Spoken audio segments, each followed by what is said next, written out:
Hello everyone and welcome back to another video where today I am finally going to share with you about our experience in South Korea on our third official art career journey art retreat.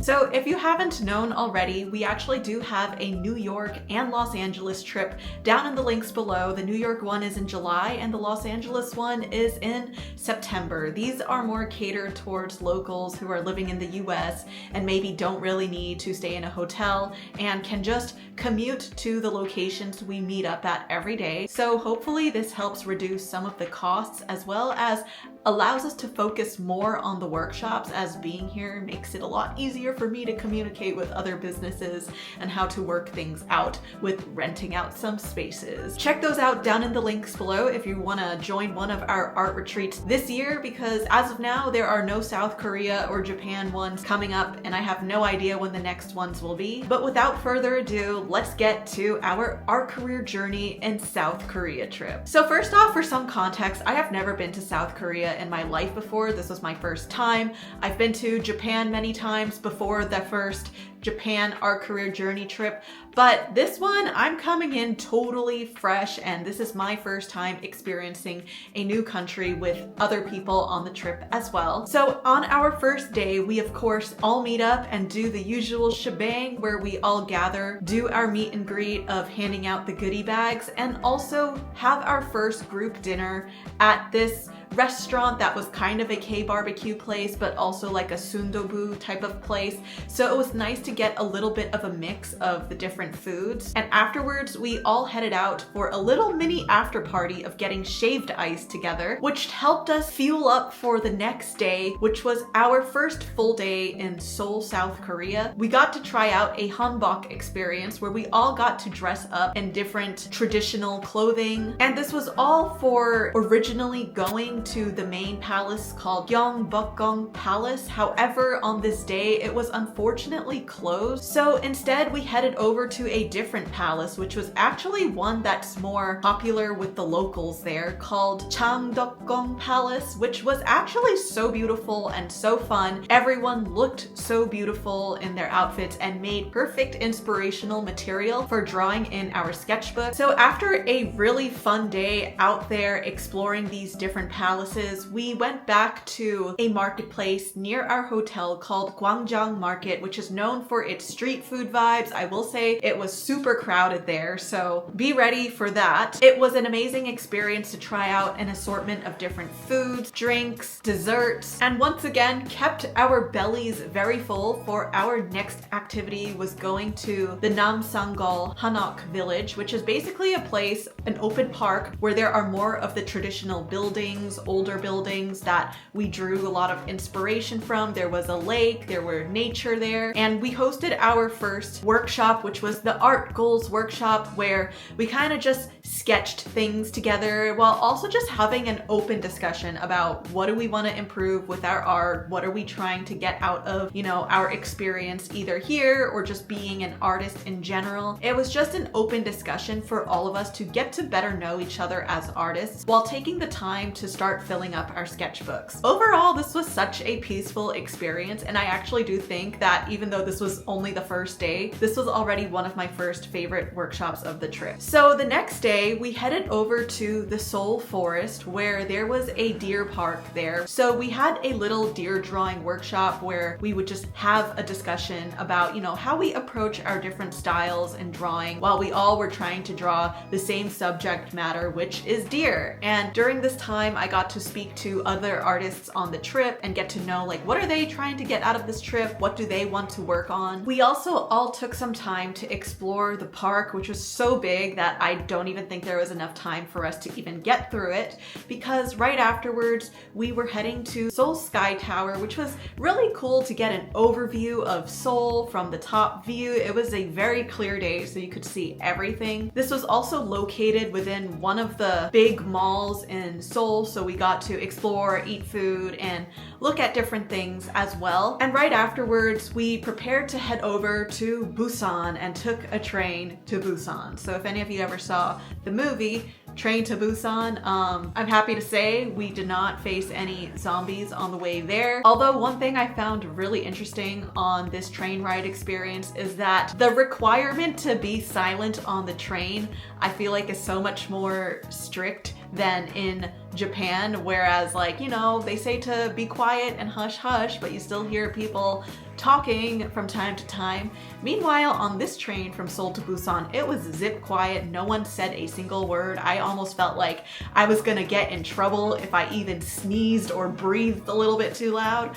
But overall, it was a very restful experience as we've all been socializing, talking, and we probably needed to rest our vocal cords anyway. So when we got to Busan, we kind of had some free time to explore the nearby areas, and I personally loved the Busan Film Festival area where there was so much street food, shops, and things to try. So we kind of all gathered around that area to try out different foods for dinner, which gave us enough energy for our next day, which was at Gamcheon Culture Village, which was a really cool mountainous neighborhood where there were a lot of colorful buildings that locals still lived in, as well as many shops, stores, and cafes with small bites and unique gifts and artisan crafts stuff, which I think this was one of my favorite areas that we visited on the entire trip. Afterwards, we were led over to making bracelets at this bracelet making workshop, and I'll be real, it was like a really challenging experience for me to make this bracelet, but I will also say that looking back in time, if I were to do this trip again, I probably wouldn't do it again, but it was still a really cool and challenging experience for my brain to wrap around. So after that experience, we headed back to a park that was nearby our hotel, which was really cute as there was a lot of artsy stuff decorating this park, which made sense for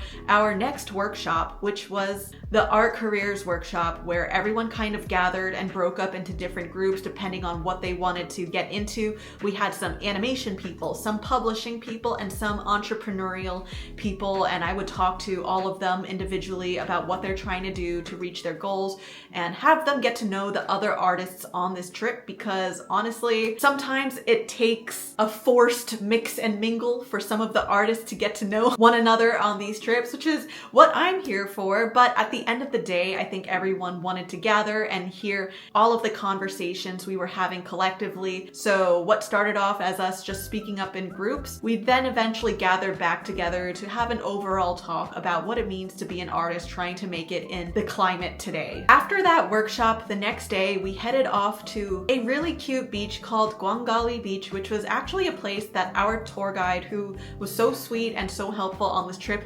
introduced us to, where I got to speak to some of the artists and get to know more of their individual goals. After that, we headed over to this temple called Haedong Yeonggongsa Temple, which was also, I think, one of the more beautiful temples I've seen, because you have the ocean there, you have the cliffside, and you also have the beautiful temple and statues of the zodiac animals. My only wish was that we had more time here because it was so beautiful. There was so much to digest there, but I felt a little bit rushed at this experience, and I personally wish that, you know, maybe we even had a workshop experience there. But again, this was my first time in South Korea, and now I know better for next time. After absorbing so many beautiful sights once again, we took a train from Busan back to Seoul, where we got to go to a dog cafe, which was actually a really cool experience because there was a dog that would just come up to us and carry a basket of drinks in its mouth, which was